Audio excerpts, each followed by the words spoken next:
বলেন, বসে বসে বলেন। আমি একে হাসানুজ্জামান, আমাদের ইউনিয়ন পরিষদের ৯,১২৬টি আপনার পরিষদের নামটা বলেন। ১ নম্বর চেহেলগাজী ইউপি প্রশাসনিক কর্মকর্তা। আমাদের ইউপিতে ৯,১২৬টি ভিজিএফ কার্ড বরাদ্দ পাওয়া যায়।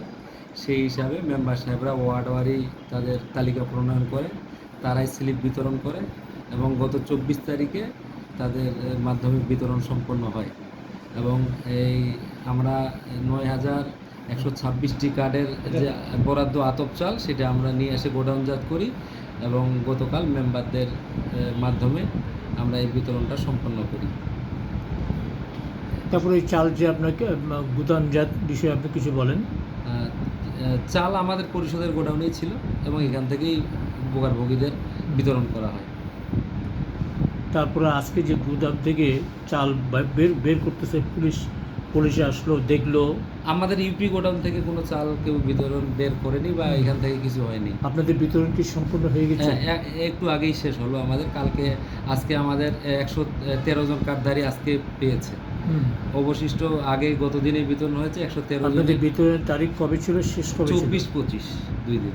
চালগুলো সঠিকভাবে বিতরণ হলো কিনা এই ব্যাপারে আপনারা কোনো খোঁজ খবর রাখেননি? না, মেম্বার সাহেবরা যেহেতু স্লিপ দিছে, তারা যেহেতু জনপ্রতিনিধি, তারা যাকে দিছে সেই কার্ড দিছে, কার্ড জমা নিছে তারাই।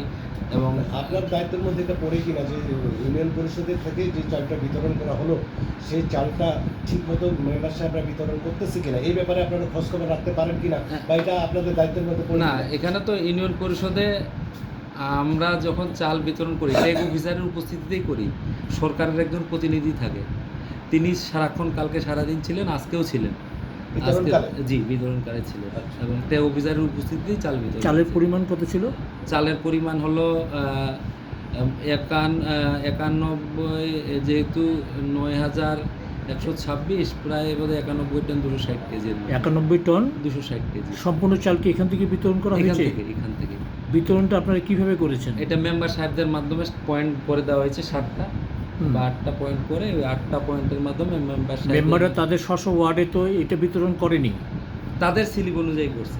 সম্পূর্ণ বিতরণটা এখান থেকেই হয়েছে? এখান থেকেই হয়েছে, জি জি। মানে তাদের ওয়ার্ডে নিয়ে গিয়েও বিতরণ করেনি? না, এখান থেকে সব এখান থেকে হয়েছে এবং আপনার চোখের সামনেই সম্পূর্ণ বিতরণ হয়েছে? আমাদের চোখের সামনে হয়েছে। এবং বর্ধিত চালগুলো আসলো কিভাবে? তাহলে বর্ধিত এই যে চালের বস্তাগুলো কোথায় বস্তা আসবে?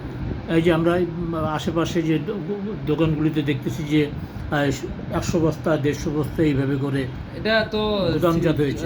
জনগণ বাইরে নিয়ে গেছে, নিয়ে যায়, এখন তাদের চাল তারা। এবং চালটা যখন বিতরণ হয় এবং চালটা যখন যারা কেনে, আপনি কি সম্পর্কে কিছু জানতেন না? না, আমরা ট্যাগ অফিসার সহ আমরা দুপুরে একবার বাইরে দেখছিলাম যে কিছু লোক রাস্তার ধারে চাল কিনতেছিল। আমরা তাদেরকে নিষেধ করছি এবং তাদেরকে সরিয়ে দিছি। তারপর আপনি নিষেধ করছেন কিন্তু আইনগত কোনো ব্যবস্থা নেননি? আমরা বলছি তারা চলে গেছে, তখন চলেও গেছে। আপনারা তো প্রশাসনকে অবগত করতে পারতেন যে। ট্যাগ অফিসারকে আমরা বলছি, ট্যাগ অফিসার এখন প্রশাসনকে বললো কিনা এটা তো আর আমার জানা নেই। ট্যাগ অফিসারের নাম গোলাম রহমান, উপজেলা সহকারী পল্লী উন্নয়ন অফিসার। উপজেলা সহকারী পল্লী উন্নয়ন অফিসার গোলাম রহমান। জি জি। গতকালকে আপনারা কটা পর্যন্ত চাল বিতরণ করেছেন? কালকে আমরা শেষ একেবারে 5:30 5:30 যতটুকু পর্যন্ত শেষ পর্যন্ত ১১৩ জন কার্ডধারীকে আমরা পাইনি। আচ্ছা, বিতরণের সময় যারা উপস্থিত ছিলেন, আপনারা কে কে উপস্থিত ছিলেন? মেম্বার সাহেবরা, স্থানীয় গণ্যমান্য ব্যক্তি, ট্যাগ অফিসার, গ্রাম পুলিশ, আনসার, বিডিপি। আচ্ছা, এখানে সাবেক তারা বলতেছে যাদের এই যে আপনার ইউনিয়ন পরিষদের পাশে যে গুদাম থেকে একটু ১০০ গজ বা ১৫০ গজ দূরে যে গুদাম থেকে আজকে চাল উদ্ধার হলো, সরকারি চালের বস্তা সহ, হ্যাঁ, এই জিনিসগুলো মনে করেন ১০০ গজের ভিতর বাইরে ১-১৫০ গজই হবে। 150 হবে না, 100 গজের মধ্যে প্রয়োজন ডেকোরেটর হয়তো বা ইউনিয়ন পরিষদ থেকে ১-১৫০ গজের ভিতরেই হবে।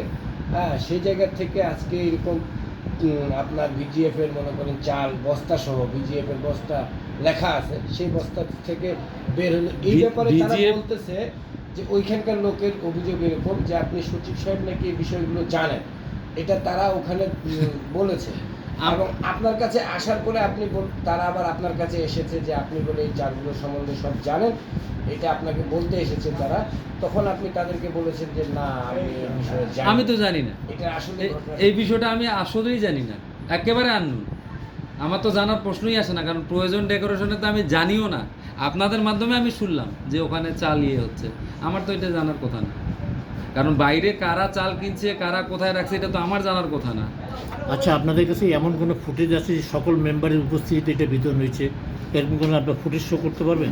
ফুটেজ নাই, কিন্তু মেম্বাররা যখন এইরকম তো ফুটেজ তো আমাদের এখানে সিসিটিভি নেই। না, তারপরেও একটা থাকে না, সকল মেম্বার তো আমাদের কাছে অভিযোগ যে মেম্বার এখানে উপস্থিতই ছিল না। না তাই তাইলে নাম্বার তো 2-3 জন মেম্বার ছিল, কাগজ কলমটা আপনারা শুধুমাত্র সিস্টেমে ঠিক করে নিয়েছেন আগে না, ইতিপূর্বে। না না না না শুধু- আচ্ছা, আপনি বলেন যে ট্যাগ অফিসার গতকালকে সই করলেন, উনি দেখেন কালকেই তো এটা সই হয়েছে, রেজলিউশন কি আগে করা? আমাদের কাছে এরকম খবর আসছে। আচ্ছা, এই বিতরণের স্লিপ এই অনুযায়ী কি স্লিপ আগে হয়েছে? এই অনুযায়ী স্লিপ কি আগে হওয়ার কথা আছে? আমি বলছিলাম যে আপনাদের যে স্লিপ বন্টন করার পরে আপনার দায়িত্ব কি এখান থেকে আমি বলি, আমরা কি আপনার কোনো দায়িত্বের মধ্যে পড়ে না?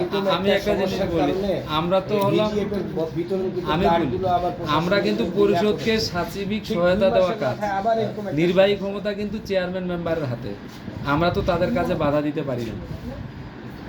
এক্সিকিউটিভ ক্ষমতা হলো চেয়ারম্যান মেম্বার, তারা তাদের কার্ডধারীকে তারাই স্লিপ পৌঁছায়, তারাই বিতরণ করে। এখানে তো আমার কাজ হলো পরিষদকে সাচিবিক সহযোগিতা করা। আমি তো তাদের মধ্যে হয়তো সমন্বয়ের অভাব থাকতে পারে, এটা তো তাদের ব্যাপার। এখন ওই ব্যাপারটা তো আর আমার এখানে তো কিছু এটা বলার আপনার উপরোক্ত কর্মকর্তাদেরকে অবহিত করেছেন যে এই আশেপাশে চাল এরকম মাঝে মধ্যেই বেচা কিনা হয়, এই ব্যাপারে আপনারা কত পারবেন?